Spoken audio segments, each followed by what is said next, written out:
Whether you like it or not, two futures are racing toward you at the same time. Some people will use AI to remove boring work, multiply income, and gain the freedom previous generations could barely imagine. They will work fewer hours, earn more, and control their direction. Others will live inside a comfortable digital enclosure. Food will arrive. Entertainment will never end. Rent will get subsidized. You will scroll endlessly, while invisible systems will decide what you see, what you earn, and what you are allowed to question. You got it.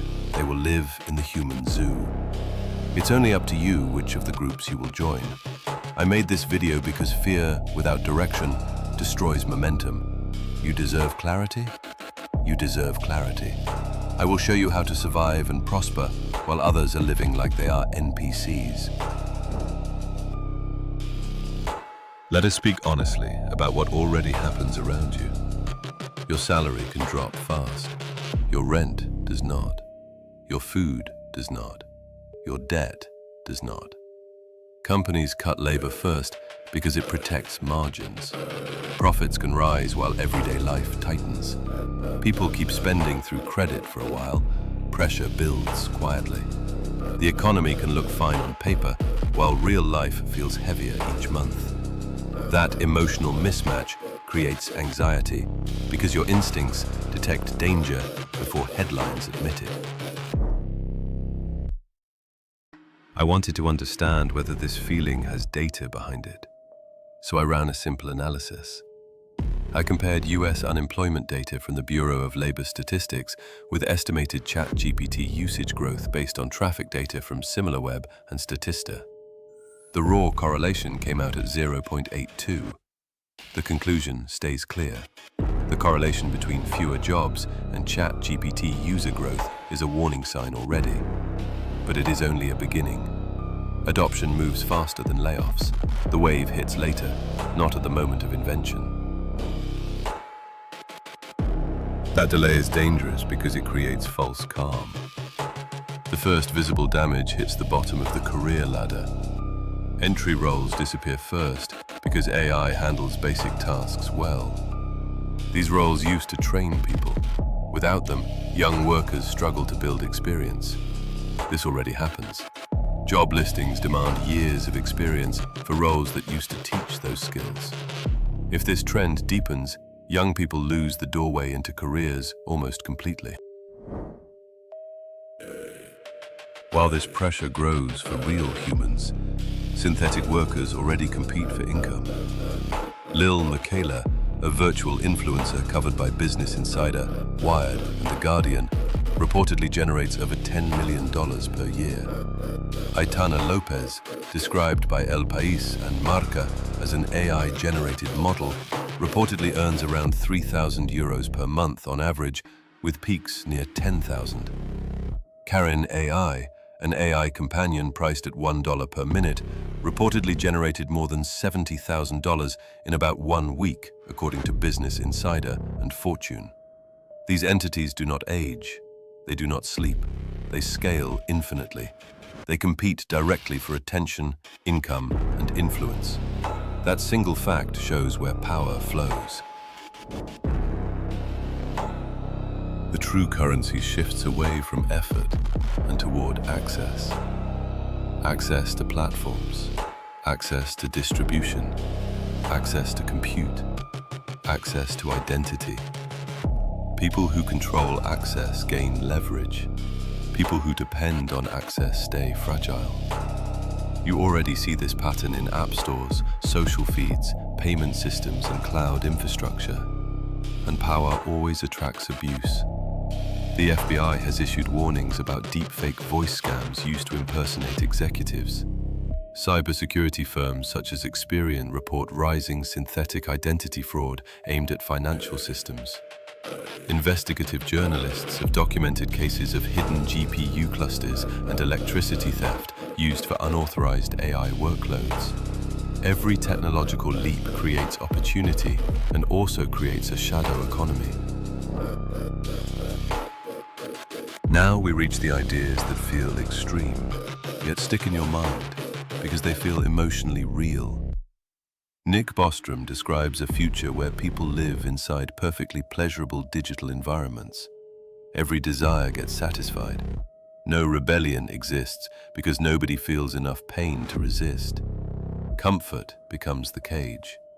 You stay alive, entertained, and compliant.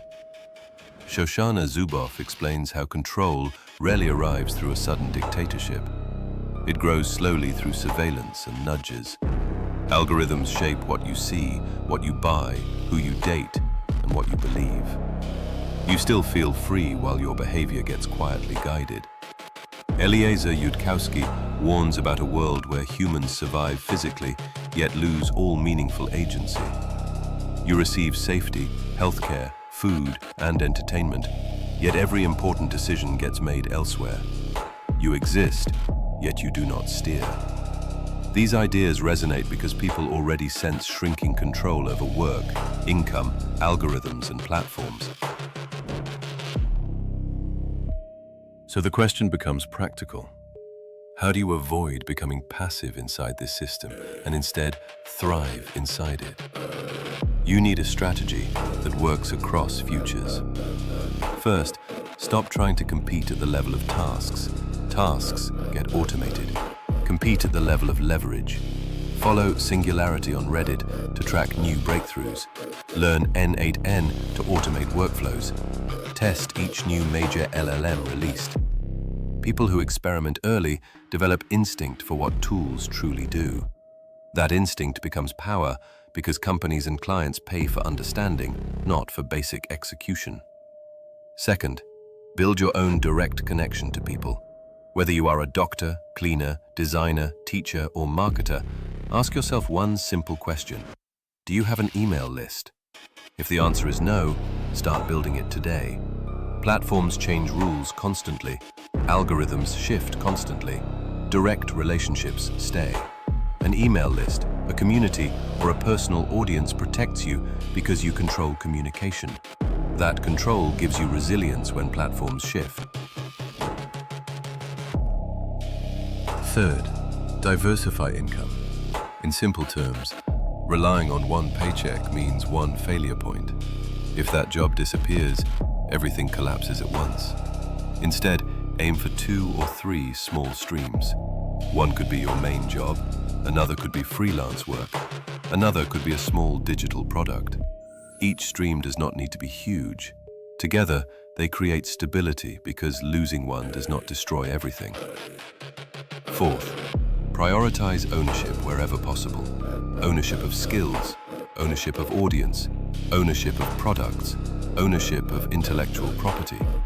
Renting access feels convenient until the owner changes the terms. Ownership protects you because it reduces dependency. For example, imagine you run a small niche newsletter about fitness. You own the email list. If social platforms disappear tomorrow, you still reach your audience. You can offer coaching, products, partnerships, or services directly. That small asset protects you far more than thousands of followers you do not control. This approach works across scenarios.